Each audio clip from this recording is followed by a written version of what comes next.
This is Frontline News.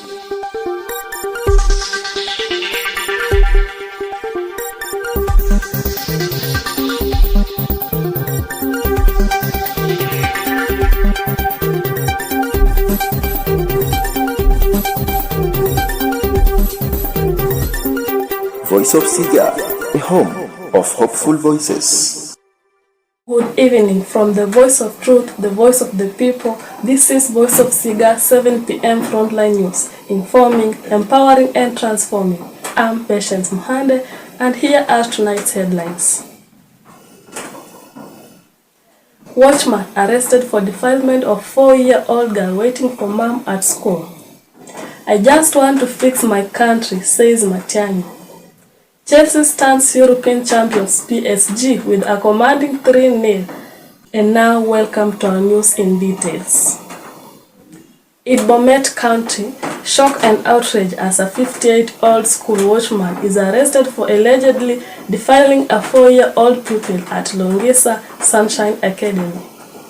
The suspect is said to have committed the heinous act within the school premises. Our own Santana Shtakwa brings us the report. Police in Longisa, Bomet County are holding a 58-year-old school watchman after he allegedly defied a 4-year-old PP2 pupil within the school premises. Richard Towait, a watchman at the Longisa Sunshine Academy, allegedly lured the victim on Friday evening and defied her in one of the rooms when no one was. The girl was waiting for her mother picked her up later at the school premises. According to the Bomet County Police Commander Edward Imbwaga, the mother of the victim raised the alarm after her daughter suffered pain while relieving herself at home, promptly had to inquire.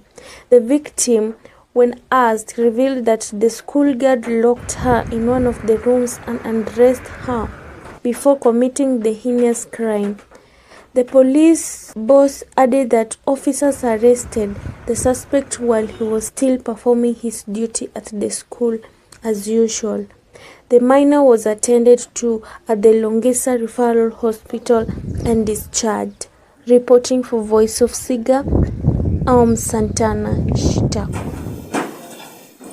Former Interior Cabinet Secretary Dr. Fred Matiang'i sets his sights on the 2027 presidency.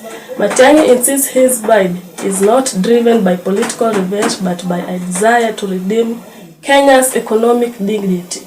He is already rallying support from key political heavyweights ahead of his formal announcement. Our own Henry Onyango brings us the news.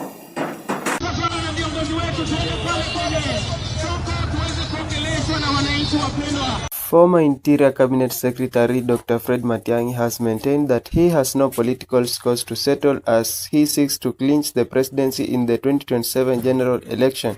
According to Dr. Matiang'i, he only seeks to serve the nation and redeem it from the current challenges bedeviling Kenyans. He believes he is the best suited candidate to take over the mantle and resuscitate the nation's status back to being an economic powerhouse.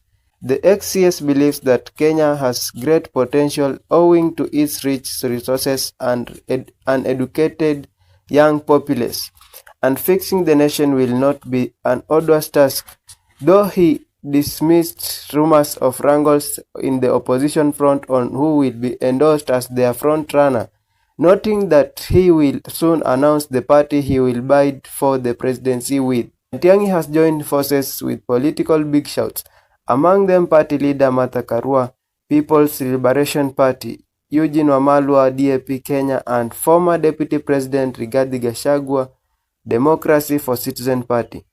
Other include Wiper Party leader Kalonzo Musyoka and former Public Service Cabinet Secretary Justin Muturi.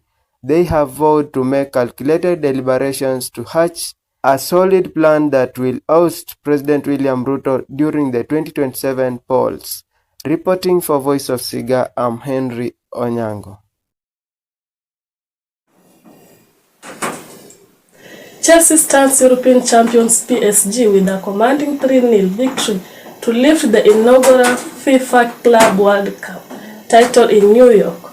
Cole Palmer shines with his 2 goals and assists as PSG's hopes collapse dramatically. Our own Charles Musoka brings us the report. Cole Palmer scored 2 goals and made another as Chelsea stunned Paris Saint-Germain in the final of the Club World Cup on Sunday, beating the European champions 3-0 at the MetLife Stadium to win the first edition of FIFA's new competition. PSG were the favorite for the game, attended by Donald Trump, after coming to the United States fresh from winning the UEFA Champions League and having destroyed Real Madrid 4-0 in the semi-finals. But having made 3 goals ahead of midway through the first half in the semis, this time the roles were reversed as PSG found themselves 3-0 down by the break. Palmer opened the scoring midway through the first half and struck again to make it 2 on the half-hour mark before taking advantage of passive defending to set up João Pedro for the third on the 43 minutes. A bad day for PSG was summed up by João Neves, who was shown red card following VAR review 4 minutes from the end for pulling Marc Cucurella by the hair of the ball. Was a scoreline that a few could have predicted as Chelsea kept what has been a long-term but memorable season. They are the first ever winners of the 32-team Club World Cup, having also won the UEFA Conference League and finished 4th in the Premier League. Reporting for Voice of SIGA on Sports News, I am Charles Musoka. And that's how we wrap up the 7 p.m. Frontline News here at Voice of SIGA, where the truth meets your ears first. Thank you for watching. I'm Patience Muhande. Stay safe, stay informed, and good night.